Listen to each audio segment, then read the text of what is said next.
Hello and welcome to the Celebration Space. My name is Kaylee Phelps and today we are talking about Zen in a drawer. So I wanted to talk about this. We're talking about self-care this week. Yesterday I talked about self-care in Ayurveda, which I would highly encourage you to check out that video if you've never heard of Ayurveda or if you've ever had interest in Ayurveda. And today I wanted to talk about more things that are related to taking care of yourself, mind, body, spirit. And I like the idea of talking about another space in my kitchen. I've talked about my charging station in here. I've talked about my utility drawer. And so I wanted to talk about my Zen in a drawer over here, mostly because I think that when you start getting rid of clutter in your home, you can start creating spaces that you can make magical. So rather than not wanting someone to open up a drawer because it's a mess in there, not wanting someone to open up a drawer because it's your own little secret haven maybe in your home, or they do open it and you can talk about different ways that you practice self-care yourself.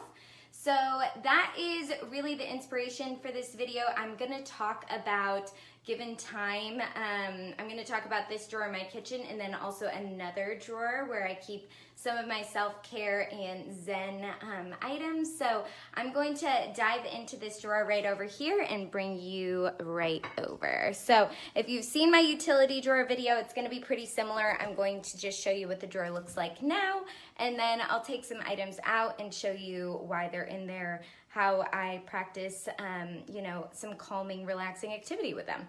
So we'll get this drawer open and tilt it down. So if you've watched my DIY disinfectant video, you know that I keep some essential oils in my kitchen, and that is really this section over here. This is part of a 10-piece organizing set that I got from Marshall's that I really love. You can see that not only do I have it all filled, I have it a couple of times I had to change directions or add on top, but I love having all of these essential oils in one place.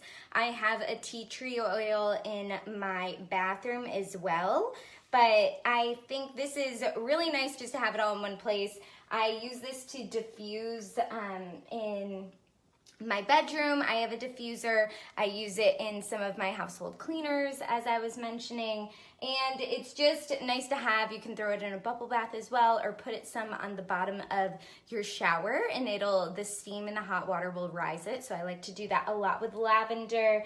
So all of that's right here. If you are using essential oils, I do want to be transparent that you should be very careful with any pets in the home. If you ever use anything that's a high smell or like a really pungent smell, make sure that you have windows open if possible, or at least doors open in case your pets need to get some relief, just since their noses are a lot more powerful than ours. Then right here I have a ton of incense. So really these are, let's see how many, 1, 2, 3, 4, 5 bags of incense. I usually like to buy incense in bulk just because we love to burn incense here rather than spraying some chemicals to get rid of odors. Normally opening up a door, running a fan, or having some incense going is our go-to alternative. I also like to do it while I pray or while I meditate or do yoga. I find something, I hope that I don't sound like I love to burn things in this video, just because there are a lot of burning aspects, but I think that in a lot of religions, in a lot of cultures, you see burning as a form of cleansing. You see a lot of incense, smoke, fire, candles, things like that. So I think to make your home your own sanctuary, you can adopt some of those principles from different religious practices. So that's all of my incense in bulk. All of these came in their own individual boxes. So I actually don't know what these scents are, but I like to take them out of the boxes, keep them all in one place in this drawer so that they fit a little bit better. And then normally you can look up, based on the brand that you bought, what color the sticks are is usually a defining factor, or you can just smell and kind of go from there. We usually use all of them regardless of smell.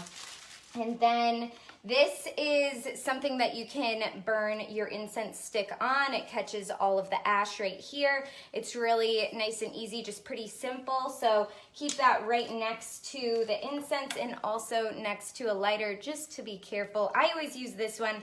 We do have a second one in here, but I'm not really great with lighters. I usually like to do this one just since it's a little bit more safe with candles or incense or anything, so that I don't burn myself. So those two are in here, and right along with that incense, we also have these dupe cones.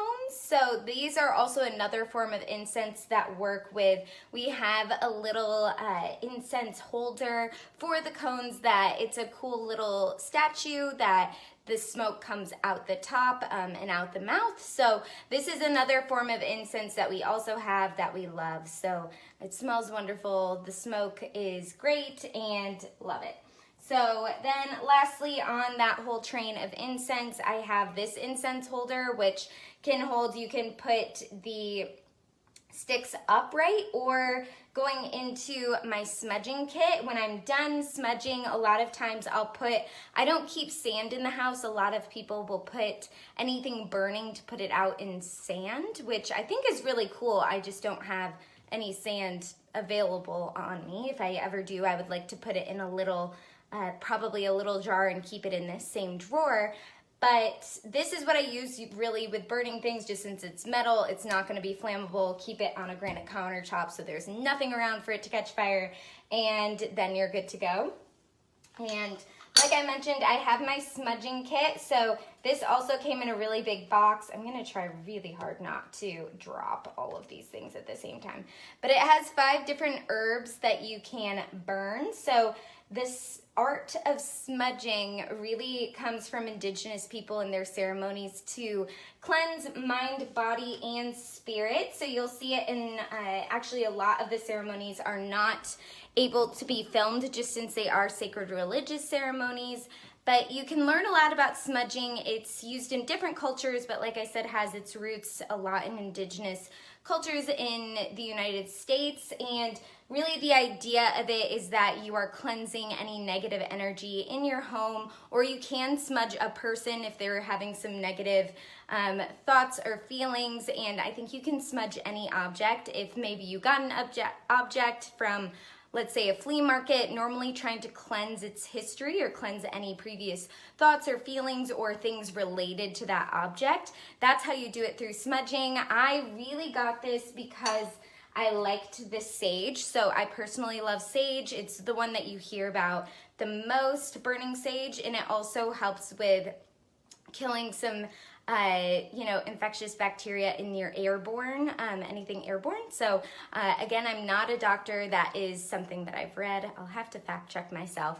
But it's beneficial just for cleansing purposes. It smells amazing and it has some health benefits. So I really love that. There's also different kinds. I know this is cedar. I know there's, I'm not sure all the other ones, but I got this from Mama Wonderbar, and she is awesome. There are there's more information on the art of smudging. Oh, this is backwards for you, so I apologize. But it's really awesome, and it also has some smudging prayers. So if you would like to make this, I started smudging when I moved to Atlanta and I was living in an apartment, and it's an older apartment, much like this one, and there's just like a lot of, I feel like it helps your home smell better and help you kind of take charge of really taking inventory, kind of as I was mentioning dry brushing yesterday, where you can walk around your home. You normally go clockwise around your home and see where the smoke kind of lies,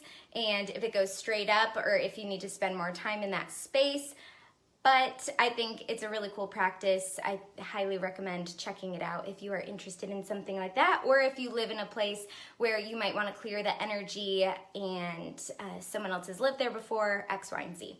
So lastly, I would say this is the easiest to explain. I have some tea candles right here. So I like to reuse my candles, recycle my candles. I've talked about that in a couple of videos. But in the meantime, when I haven't recycled the wax, I like to get soy-based wax so it burns longer. And I will put these, if you have an empty jar or you take the old wax out of an old vessel, then you can clean it out and then you can always throw a tea candle in it and it's still a beautiful little vessel to burn with, and then you can recycle that wax later if you would like to, or you can use that empty jar for a variety of different things. I did a video on my favorite repurposed items, so I like to keep bath salts in there, another really helpful calming activity, X, Y, and Z. So that is everything in this drawer. Drawer number one. As with all of my drawers in my kitchen and my bathrooms, I also have this liner just to help, which is really great, especially because I have a little bit of ash in this drawer. So I will usually pick this up, shake it out over the sink or over a trash can, and then be able to wipe out the bottom of it, and then it is nice and clean. So I will probably do that before I put all of these items back in this drawer. But as promised, I would like to talk about another little Zen drawer in my space. So this is actually down this hallway. So you can see at the end of here, I like to have, when there's like a dead end in your home, to have a focal point. So something that you can look at and that's nice and pretty and draws your eye up. So I have a mirror here. I have some fake flowers here. If you're wondering about fake flowers or fake plants or real flowers, real plants, please check out my buying and organizing plant video, just so that you know. Also, that covers what is safe for animals as well, going back to what we were talking about with essential oils and burning anything. So this is really great. It's one of those spaces though that, like, what do you put in this drawer? Because it's centrally located in some ways. This is the little hallway between the sunroom reading nook over here, and then also our guest bedroom slash office slash film studio slash all the things. So this is I tried to keep this spot a little bit sacred just because it's close to the sunroom where I like to do a lot of my meditation and reading. So I have one of my two singing bowls. I have another singing bowl in the front of the house, but I really like this singing bowl here. And then if you saw my video on organizing tea and coffee, we drink a lot of yogi tea, and it comes with little affirmations on the back. So I like to keep some of the affirmations that really resonate with me when I have people over in my home. I'm like, go ahead, take some of these. It's just a nice little, this is a dish, a crystal dish from my grandmother. So I really like using it to display all the time. I like displaying sentimental items and also things that are always going to lift you up if you need a little pick-me-up on a rainy day. So that kind of sets the tone on top of this for what is inside, but there is more Zen to come, as I have mentioned. So in here, I have a couple of things. So I have my mala beads. So if you are familiar with meditation, you might know what mala beads are. They are somewhat, I would say, in more Western religions, I would relate them to a rosary, where you're able to have a mantra. That there are 108 beads here plus a guru bead. So I'll show you what it looks like. And basically, for meditation, you'll see people that wear these. You're not supposed to wear a rosary, but you can wear mala beads, and basically this is the guru bead down at the bottom. There's 108 beads around, and the 1 is supposed to represent God or the higher power. The 0 is supposed to represent emptiness, and then the 8, I have heard, is supposed to represent infinity. So it's a sideways infinity sign. But yes, you can wear these, and basically you would go around, repeat the mantra, and normally they're made of healing stones, but they can be worn. Maybe I'll throw mine on for the rest of the video. But yeah, so I got this from the Chopra Center when I went to a meditation retreat there. I think it's a really cool practice, especially because I was raised Catholic. I'm familiar with the rosary, so it's a practice that is familiar to me, and I think if you're getting into meditation and maybe you're not as much in the practice of reciting a mantra over and over and over again, it's a really helpful tool. I also have, speaking of Deepak Chopra, I have the 7 Spiritual Laws of Success. Again, I'm sorry this is backwards for you. I'll make sure that it's right side in the blog so that you can see it and get a little bit of insight into that. And then also some meditation and affirmation cards, which are just nice to have. And some of my favorite things in here, I have a couple of random things. So I have some stones, so some healing stones, some chakra stones if you are interested in chakras or energy healing. And then I also have working in nonprofit events, I've made friends with a lot of different people, and I actually received my own meteorite. So this is from the Meteorite Association of Georgia, and this is a chondrite, unclassified, found in the Sahara Desert, and it is 4.5 billion years old, this little rock. So I like to keep it. I think this drawer is kind of just receiving connection to the universe, knowing that you're a small piece of the puzzle, and I have more affirmation cards, I have more stones, but I think that this is a really nice thing. I like to not keep any electronics in this room, and so when I'm coming down this little hallway, I can pick up some items from here, get a little zenned out in this room, maybe bring in some of the candles. I have a candle on this little side table right there, and also bring in some incense, which I'll normally burn up on top of the bookshelf just so that the cats don't get to it. But yeah, those are a couple of different ways that I like to hide some little secret areas of my home and add in a little bit of zen. Sometimes you don't know what to do with some of those random drawers, or for example, in my kitchen, I had already organized everything for my kitchen utensils, so I had that drawer and I wanted to make that space special. So I hope that this might give some ideas for when maybe you have a drawer where you're like, you know, that's just kind of like ours, a mess drawer, and I want to clear out some clutter and create my own little oasis to have some zen in a drawer, or keep all of your zen materials in separate little pockets in your house, or maybe keep them all together in one space. So that is it for me today. Please don't hesitate to reach out if you have any questions, comments, concerns, and until next time, enjoy celebrating today.